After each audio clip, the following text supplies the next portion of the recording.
Hi Zime, thank you so much for joining us today on the stream. For those listening or watching today, I'm very interested to hear more about Zime's profession, being in the medical industry, especially during this time.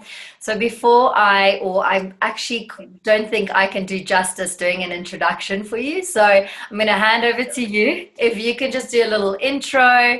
Tell us about where you grew up. I know it was in KZN. Just a little bit of a brief background on you, and then I'll start off with a couple of questions from there. Sure. First and foremost, thank you so much for having me. I'm a huge fan of yours ever since seeing you on Wellness Fingerprint and seeing your page. I'm extremely excited for this, and thank you so much for having me. I am Dr. Zime Shabalala. I am a qualified medical doctor, a health and fitness enthusiast, a part-time model, and just a lover of life overall. I grew up in KwaZulu-Natal in KZN, a small town called Ladysmith. I'm not too sure if anyone actually knows where it is. It's a tiny town in KZN. And I went to school in Pietermaritzburg or near Durban. And then from there, I actually went to University of Cape Town and did medicine there.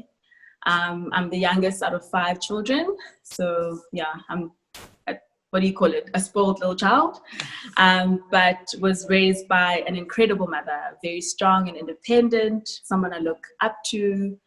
And yeah, I don't know what else or more you want to hear. That's awesome. Well, I think it's fascinating that you're finding time on your hands to juggle more than just one career, even just adding something to the mix when you're in the medical profession. So I think let's start off there. How did you actually decide to study medicine and to follow a career or the career that you have followed so far?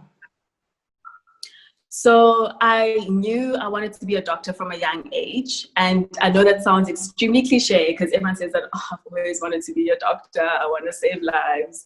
But for some reason, I think from the age of 5, I knew I wanted to be a doctor. And back then, I didn't actually know the reason why, but as I grew up, I sort of saw the dynamics of my family and got to understand my personality a little bit more. So my father, he was an educator and was extremely passionate about books and education. And my mom started off as a nurse and then eventually went into business as we got older. So I fell in love with books from a very young age. I thought learning was an escape for me because I was an introverted child, but I just loved the thought that I could put my nose in a book and learn as much as possible and not have to go anywhere. So I knew I wanted to be in a career or field where I would continuously learn or constantly have to learn. And I didn't just want to be in a scientific field. I wanted to be in a field where I could have a balance of, human interaction and get to understand people as well. So I thought medicine would be the perfect field for me because I would be forced to always learn as I went along, but at the same time, there's a huge element of having to understand people and having to interact with people with medicine. So I got into the field because I knew I wanted to be in some science field, but I wanted a really good balance of always being able to learn and being able to interact with people in the process. Yeah. Wow, that's incredible. And I want to a big part of why I've always been fascinated by the medicine industry, doctors and sort of professions in different fields when it comes to science. I even more so this year. Can you give us sort of insight of what this, because no doubt your industry has interesting and challenging moments and times that you've probably experienced in your career. 2020 has probably been a completely different ball game. And if you can give us sort of some insights of what you've experienced, how it's been for you going through this global pandemic. So, I think you summarized it perfectly. 2020 has been something else. I don't think any of us expected it. It has been challenging in the medical field because, I'm sure back in the day before me, doctors who had to go through, influenza and SARS for the first time, they probably felt the same now with this pandemic. But having to go into work and not really know what to expect or what's hitting you. So first of all, it took us by surprise because it's something that we've never been prepared for, something we didn't study or learn. And every single day is a new challenge because you have all these different guidelines and different, new things that you need to do and learn on a day-to-day basis. So it's very challenging to be a healthcare practitioner during this time because I think I've said it before. I mean, the exact amount of anxiety that everyone else, is feeling or was feeling at the beginning, we've experienced the exact same thing as a healthcare practitioner. But my job doesn't allow me the space to be anxious for a long time. And I say that with caution because I think it's okay to be anxious as a person. But at the same time, I'm in a field of service where as much as I'm anxious, I have to kick into gear and go, listen, I have a job to do. I'm a healthcare provider. As much as I'm anxious and I don't know what's happening, I need to find a way to put comfort and service to you.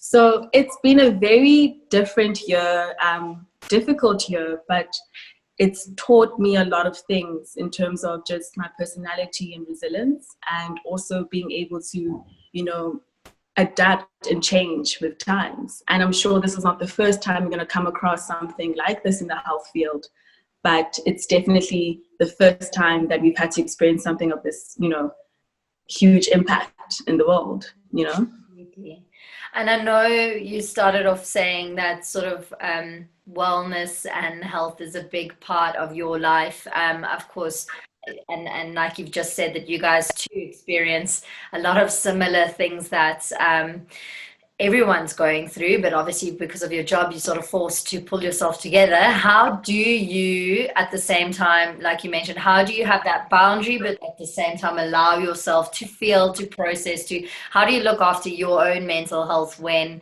your job is basically putting other people first? I think you have to have, for me personally, I have a very good support structure or system. So when I go to work, I know I have a job to do, but at the same time, I try not, pretend like I'm not human.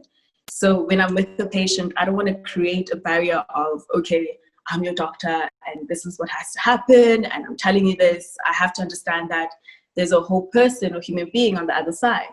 So I try and tap into that nature of, okay, what would I want to tell, my mom or my grandmother? How would I want to treat my uncle? It's not just a patient, it's, someone, a human being receiving news. But at the same time, I can't do that every day without, rolling up in a ball and rocking back and forth and crying myself to sleep.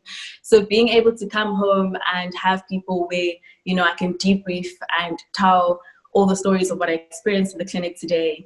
At the same time, I think health is really essential to me. I'm very passionate about it. So if I didn't have a passion for providing a service in health, I wouldn't be able to do it every day. So when I wake up, I don't see going to work as a burden. I see it, as something exciting and a challenge for me. So having that constant motivator of, I like what I'm doing. I love what I'm doing. There's a reason why I'm doing it. In the moments where I feel weak, where I'm like, I don't know what I'm doing because it's all new. I'm like, you need to be strong at this point of time because there's a reason why you're here. You have a purpose and that's why you're here. So you need to gather all the strength you can find, do what you have to do, go back home, rejuvenate and do it again the next day. So I don't know, it's a balance of having a very good support structure and system and just knowing yourself and having a passion for what you're doing overall. Gosh, that's next level inspiring because you have to be so resilient. And already I know your hours or within your field, you have very limited leave or off time. And how's it been during this period as well? Because obviously you guys have had to put in so many extra hours. Have you had any sort of leeway with off time or any time to literally just set a boundary, sit back and sort of switch off from everything that's happening? Or how's it been? So I think luckily, because I think a lot of people have understood that it's not a normal situation that we're going through, they've tried to make provisions for doctors to have a lot of time off. So we've tried to sort of, how can I say it, save energy. So instead of us having to go into work at a certain hour and work continuously for 48 hours, for example, they'll limit it to 24, so you have a little bit of a break so that you can rest and gear up. Otherwise, you would really burn out. It's burnout happens to everyone, no matter what field you're in. You can't deny it. It's a normal human experience. You get burnt out. You can put yourself, at a pedestal and want to work for 48 hours straight, but it's not physically possible. So the good thing is that we've been given opportunity to sort of rest in between long stretches of like core hours. And that's been great because you've been able to sort of balance your time, and you've had to force yourself to rest. Because a lot of the time you think you're a superhero, you want to carry on going, and then someone's like, no, sit down, take a break, because you need to. So I've been fortunate enough that the people I've been working with, they've been sort of human enough to understand that we need to rest. So I haven't struggled as much with, finding time to myself, which is a really great thing. Wow. So during this time as well, has there been a particular moment in 2020 where you were almost on the verge of quitting, or felt that you just needed an outlet or a break? Or, you mentioned a little bit of anxiety and the feelings that you had. Was there sort of a pivotal moment that you experienced where it was all a bit too much? Yeah, there was. It's a moment that it stands out. Even when someone mentions, is there a pivotal moment for you? So there's a moment that definitely stands out. There was a time when I was working in the COVID wards, and we had a patient, quite a young male, being admitted into the ward at that time, and he was diagnosed with COVID-19. And about a few days later, both his parents were then admitted to the same ward. And it turned out that he actually passed it along to both his parents. And after 2 weeks later, the male recovered, he was ready to be discharged back home, and then both his parents had actually passed away. So that moment almost snapped me back into reality when I realized how severe this pandemic is. Because a lot of the time you can carry on going and you can just want to continue to fight something, but there are moments like that that will bring you back into reality and make you realize how realistic and how severe the pandemic is. So seeing someone, healthy and young come in, and innocently enough, he passed it on to his parents. So it wasn't something he did intentionally, it just happened. And then 2 weeks later, he's fine, but both of his parents had passed away. So to discharge someone as an orphan was a really, really difficult thing, to have to deal with. So that was a definite pivotal moment in this entire pandemic when I realized how severe this is and the long-term effects of this pandemic as well. It's in our heads, all like 2020, this is when we're experiencing coronavirus, but a lot of people are losing people that are close to them. It's parents and grandparents, it's friends. And we don't realize it because we might not be affected directly in terms of who we're losing. But the reason why we've been saying, stay at home, social distance, wash your hands, is because it's not really about you if you're young and healthy. If you're giving this to someone who's not so young and not so healthy, that has a huge impact on them. So that's, one of the moments that stand out for me, definitely. Gosh, yeah, I don't know. I've always known that to be in medicine, you need to have a thick skin, but to go through that and to not be able to emotionally, repetitively play these scenarios in your head, it's incredible what you guys do. And if achieving success is having purpose, what would you say your purpose in life is? Wow. That's a heavy question for anyone to. It's a very difficult and heavy question. I think, firstly, it's to assume that my purpose lies in success, which it can, but a lot of the times, I think each person will define success in a different way, and that's okay. Personally, I do believe that I'm here in this industry for a reason. And I'm a very spiritual person. So I'm a firm believer in God and Christianity. I couldn't do what I do without him. So I think if I'm able to be in this life and achieve the purpose that he set out for me, then I'll know that I'm successful, if that makes sense. So I know for a fact that I am in the medical field for a reason, and I'm placed there for a reason. And I feel like I'm in that path to reaching my purpose and to success. As long as I know that I've provided a service to other people within that field, I will definitely say to myself, I've achieved success, because that's how I define it. I don't know if that makes sense or if I've answered the answer. No, completely. And what would you say with in the same sort of space, what would you say is the most fulfilling part of your job? Is this also something that you see yourself doing for the rest of your life, or is this your chapter where you give back and you help and there's something else in the pipeline? What does your sort of future look like? So I think the one thing that I love doing, it's, I don't know, part of my personality. I don't like putting myself in a box. And a lot of people see me and they're like, oh my gosh, you're a doctor. Immediately I start ticking off certain boxes. I'm like, no, okay. I'm a lot more. I'm a person before I'm a doctor. So I want to do medicine for the rest of my life. I love it. Like I said in the beginning, I always knew I wanted to be a doctor from a young age. I know I'll die still being a doctor. And I don't limit myself in terms of what I'm able to do for the rest of my life. Life is, I think a lot of people look at life and think that you can only do this for a certain period, and then from then on, you can then move on to do this. And then no, I don't think we build like that as human beings. I think you can balance a lot more than what you think you can. So I know for a fact medicine is a field that I will continue to do, but at the same time, I will do a lot more, because I think providing a service, especially within health, it's not going to be limited to just medicine. I think there's so many different ways to do it. And social media, I think, is a really important platform and quite a pivotal and innovative one to be able to provide health education and service to people who can't actually reach it. So I don't think my future is going to be limited to just medicine. There's a lot more that I'm going to do, but I'm definitely still going to be in the medical field. I mean, listen, you can do it all. You can definitely do it all. I totally believe you, and I totally believe you because I'm just looking at you, and you're so incredibly beautiful and smart and driven that I can only imagine you walking into a patient must think he's a bloody angel's walked in. So maybe it's the I light. don't look like this. I don't look like this when I'm on a normal day, trust me. Nothing like that.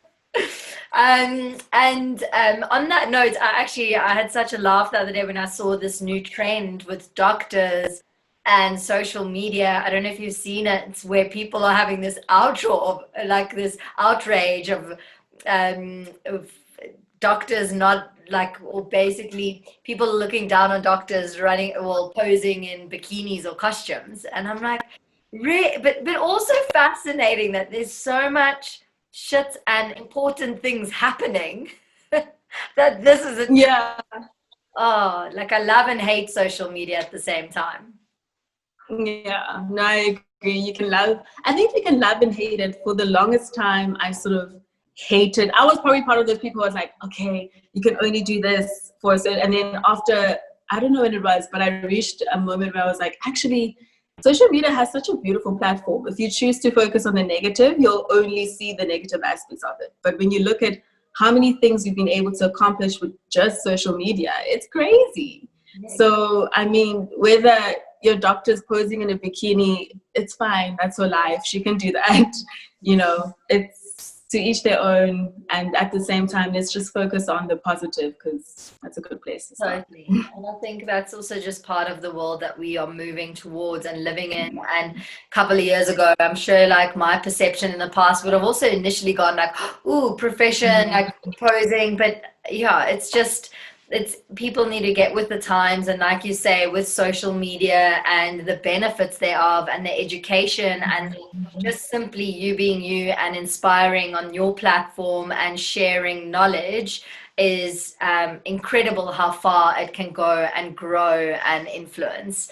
And then to end off, I wanted to hear from you if there was sort of a takeaway from a struggle in your past or painful experience or anything that you found challenging that you saw as your biggest learning in life or takeaway that you would like to share. Sure. If I had to think of one from the top of my head, it was probably the passing of my father. So he passed away when I was 12 from cancer. And at the time, I didn't really know much about esophageal cancer, health. I was 12 years old. I didn't know anything about what is cancer, what is a disease.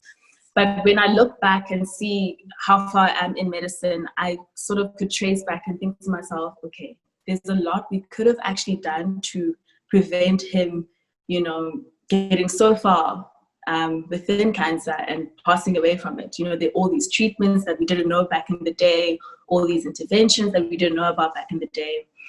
So I don't look at it as a failure in a way, because I don't believe there are any failures in life. They're only lessons. I think that it's something that needed to happen because it kind of pushes me every single day. I don't, every day when I wake up and I go into work, I don't want to meet someone who, you know, should have or could have heard of something. So I'm very passionate about health education and informing people about their health so that they're able to make informed choices about their health. Because I've had the experience of not knowing what something is and being in a family that wasn't as educated or didn't understand what was happening, but yet could have done something. So it's something that drives me, because I'm like, if people know what's going on in their body, if people know what a diagnosis is and what type of treatments are there, they're able to make the right choices and decisions to get or seek help. So that experience is something that definitely motivates me in my field to always want to provide any type of health education or health knowledge to people, because the more you know, the more you can do. I'm a firm believer in that. So yeah, that's one moment, I think. That's an amazing message, and I think you're you're already achieving great things, and I think your future and what you still are going to achieve is going to be incredible, whether you know and feel all of it or not. I really believe so, and I'm so grateful that you have taken the time to chat to me today, especially with your busy schedule, and I'm looking forward to seeing what's next for you. Thank you so much for having me. Like I said, I've been looking forward to this. Listen, since you first messaged me, I was looking forward to this. So I'm very thankful and very grateful. Thank you so much. Awesome. All the best. Bye. Thank you.